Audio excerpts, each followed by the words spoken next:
Sometimes when you're doing a series as long as this, you've got to stop and you got to have a little interlude and you got to look at something different. And we had the Super Bowl not too long ago, and we saw the crazy AI videos, and we just felt like, wow, we really have to talk about this and what this really means, considering our entire season so far has been about AI and using it. So if you're interested in the good, the bad, and the ugly of what we thought about the Super Bowl and all the AI companies out there, join us as we start discussing stupid.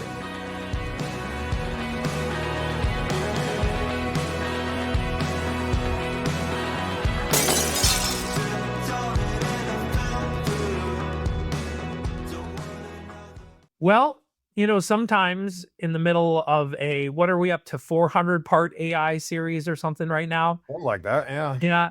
You need to have an interlude. And though we probably didn't really plan on it after watching the Super Bowl, we just felt like we had to talk about what was being sold there. Yeah. I mean, it's just the biggest day in advertising the whole year. It's like it's company's Christmas, big company's Christmas, if you will.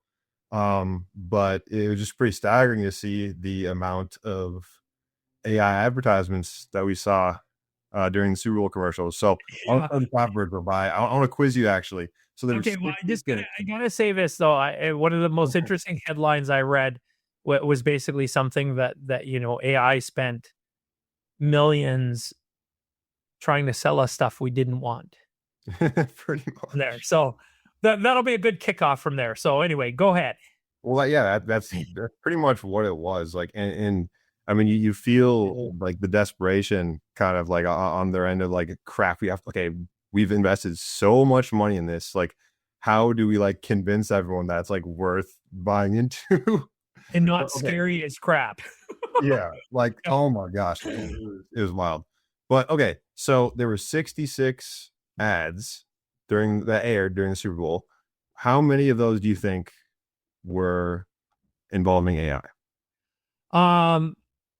I didn't watch all the ads because the game itself was kind of boring, so I didn't pay as much attention as I normally do, and I didn't actually like most of the ads. So I'm going to say probably 75, maybe 80%.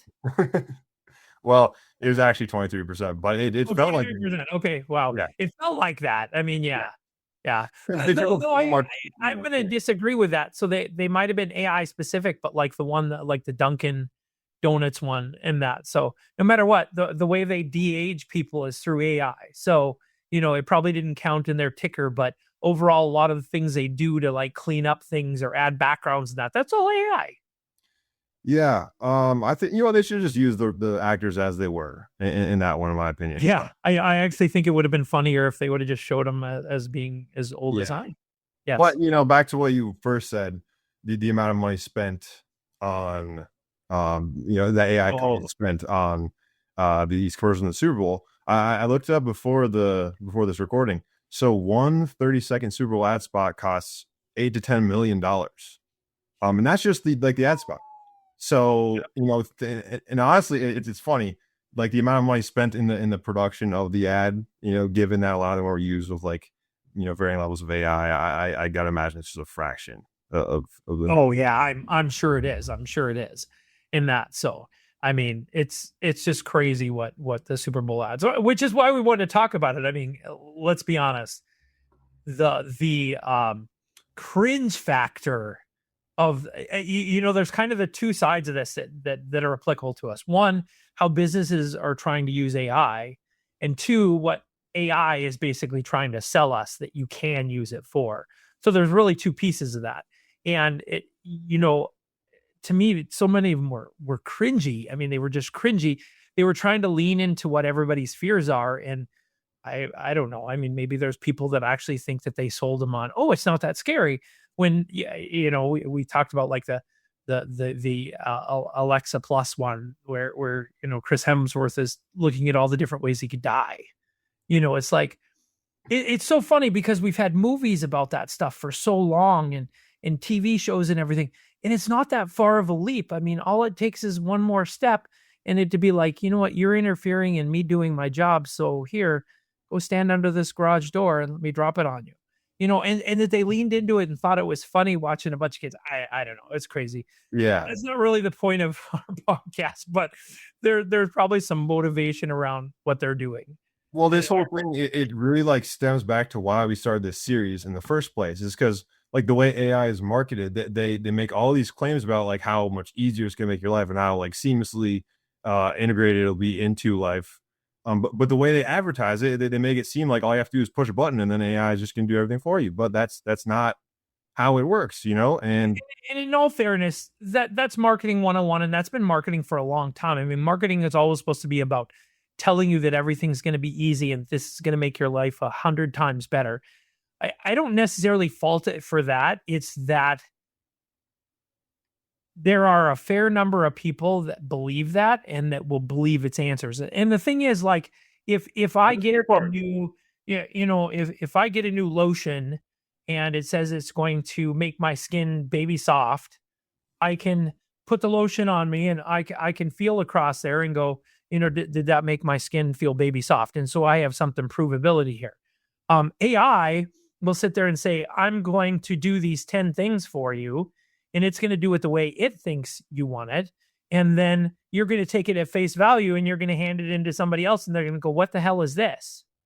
And that this is not at all what I wanted in that. Or it's going to sit there and you're going to ask it for advice, and it gives you advice to do something that you didn't intend to do, which actually the Claude commercials, they were actually funny because obviously they were picking on OpenAI and that OpenAI wants to add ads to make more revenue in their thing. But I laughed, and to me, Claude did something, but they also indirectly pointed out 100% AI in the first place. It was scary how much the people playing the AI bots were very much sure like, oh, great question. I love that you asked this. And all that and everything that kind of goes along with that.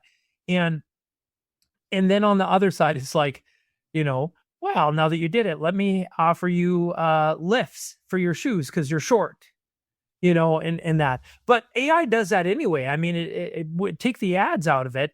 It'll sit there and suggest stuff that never even came in the realm of even being a thing.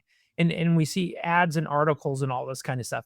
And it really is. It's why we did this series, because we believe in intentional AI. Otherwise, we believe AI does have its purpose as a tool, but right now it's very much being sold as the answer. And the problem for organizations, and probably a lot of people listening here, is somebody higher up the pay scale than them has watched this stuff and learned this stuff, or been sold by, high-tech salespeople. And they're like, oh my God, this shiny bauble, it's right here. It's great. Let's take care of it and do it. And they're all like, what the hell do we do? Because it doesn't work that way, Yeah. and there's just so much there.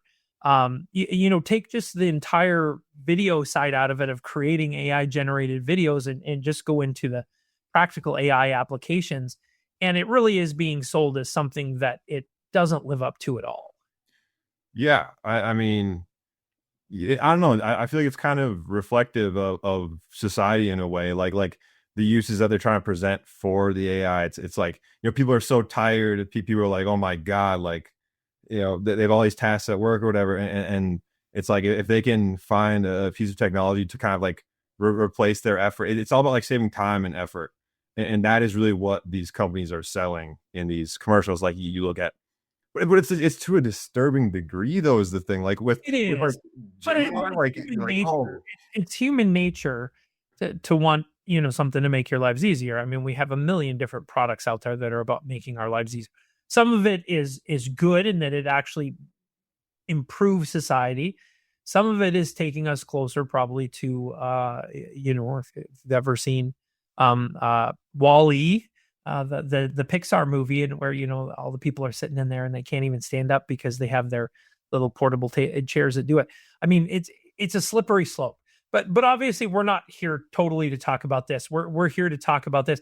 So one of the most ironic things is, one of our themes of our podcast has been using very simple prompts, and just asking it to do something simple and seeing what happens. And so, but that's also what they do in commercial. Obviously, they're not going to do a commercial where they have a prompt that's, 20 pages long. But at the same time, they're like, take this spreadsheet and make it better. Well, I've done that. You remember when I did that on the one spreadsheet and I showed you that? And I was like, what the hell did it even do? Yeah. It did nothing. It added all these colors that didn't match. It made it like an old Times New Roman font, which just looked terrible. And it didn't compile any of it did nothing. But that was me using AI to do this stuff. No, And it generally sucks because like there's a lot of great uses for AI, but it's not like, like the type of sentence and push a button and then like you're good. It's like you have to identify a lot of constraints, and then you have to like really, I mean, outline the whole process. And then it's about like kind of doing a task, like repeat it in a repeatable manner, way faster. But it's not like, oh, like, I don't know. I just keep thinking about like where should I put my potted plants in my yard? Like, why do you need AI to tell you? yeah, why do you need AI to do that? And there, well, and there's kind of the irony of it, the ones that kind of say use it for images or videos, which is kind of this part of the series in here. It very much is kind of funny because like I'll take one, the Wix one. Okay, the Wix one was like, you ask AI, say, this is the way I talk to people, and it's just going to build me a website. And websites are something we maybe know a little bit about. It's going to build me a website in that. And what I really laugh at is not only did it build the website, but then you see the person there dragging the words in a place so that it's around the images and looks very aesthetically pleasing. That's awesome. But what business person understands design well enough to be able to do that? What business person understands design well enough to describe a design so that it would build something that doesn't look like everybody else's thing and use 150,000 different templates that are out there in that? And that's what people don't seem to get. AI is not creativity. AI is looking at patterns and using that to try to do something. Now, those patterns, if I'm a small business, that's probably okay. But most of the people that listen to our podcast and are there, they're in more, mid-market to larger market type marketing groups and that kind of stuff. And you're not allowed to do that stuff. So you got to have the designers. So if you have the designers that have to sit there and plan that all out and figure out exactly what you want, and then you try to use AI to implement that, most designers know that the planning can sometimes take 4 times as long as the implementation itself. Therefore, are you actually saving yourself any time? And I always laugh at that because, like the tool that we used before, our current tool that we use for our website. And for anybody that's curious, we use that because none of our staff that build websites have any time. So Cole and I have to do it, and I'm not as practiced as I used to. So we use tools that make it a little bit easier. But we really like their innovation, and then they just stopped. And why did they stop for like 9 months? Because they were building AI to be able to do it. And it was like, look at this. You can create a 5-column layout with AI. It's like, I can create a 5-column layout in about 30 seconds with HTML and CSS. How did you just save me time? But that was like their sales point. It's like, oh, this AI is going to take over and it's going to automate everything. And it's like, no. I mean, even with like Figma, we've tried using the AI and we're like, okay, that's great. But boy, if we don't know specifically what we want, it's not going to give us anything. Yeah. I mean, these ads, they just kind of felt like a big scramble to get people to buy into the hype.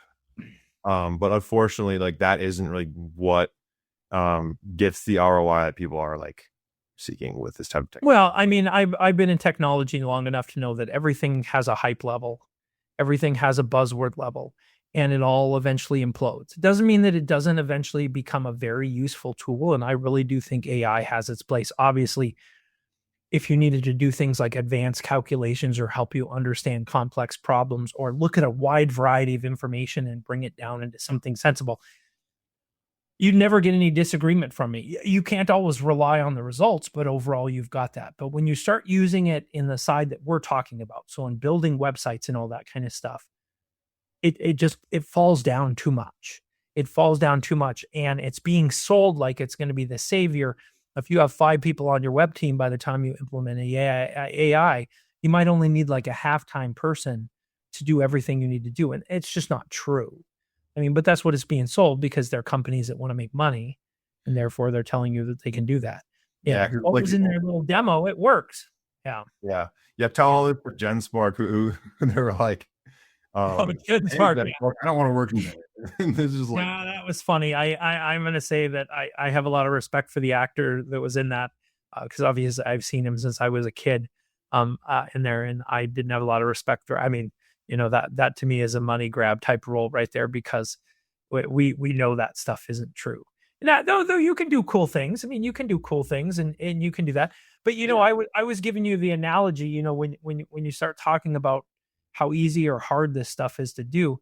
I mean, even for like my holiday show that I do here at my house, I use AI to do a Santa voice and a goblin voice in there to do 2 overlays over the show, and that kind of stuff.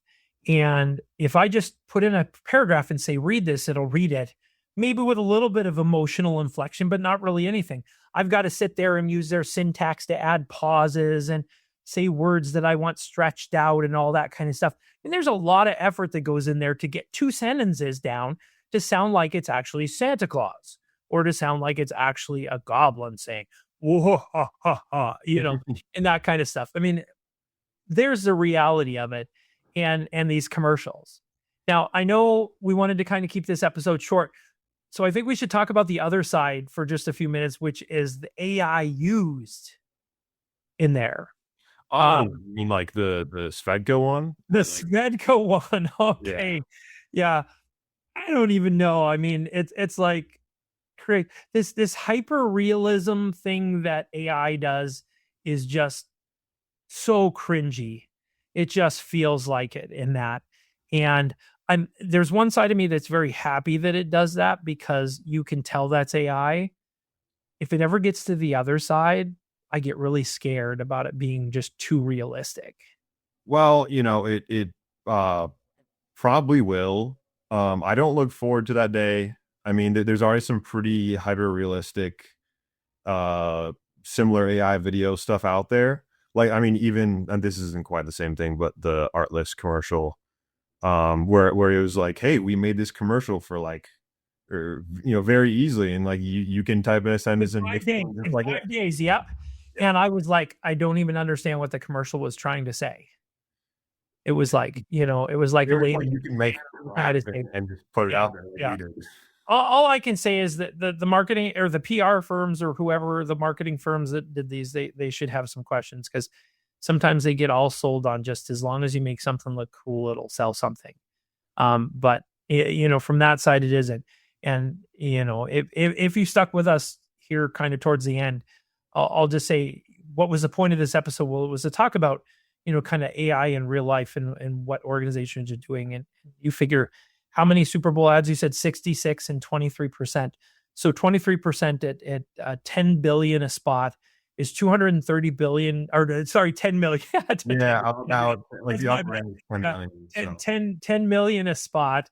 That's $230 million were spent on AI in that. And anybody that knows the stock market at that time knows that they lost billions in market cap at the same time. So I'm not sure that return on investment is exactly there. And again, I fall back to the article that said, they spent millions on selling us things nobody wants. And that's the reality of it. Hopefully, eventually they'll all back off and realize, but until there's some standardizations and different things like that, we're just stuck with the crap. And our job in doing this and your job in using it is to be responsible and to figure out the right places to use it. And I'm going to say probably the best places to use AI right now is where nobody knows that you used AI. I fully agree. And if you want to learn more about how to kind of do that, listen to this series. And our next episode is about videos. So, and we're not going to be nice about those, because the videos we had are just crazy ridiculous. Oh, man. So we'll have some fun with that. So thank you, everybody, for joining us. Yeah, thanks, everyone.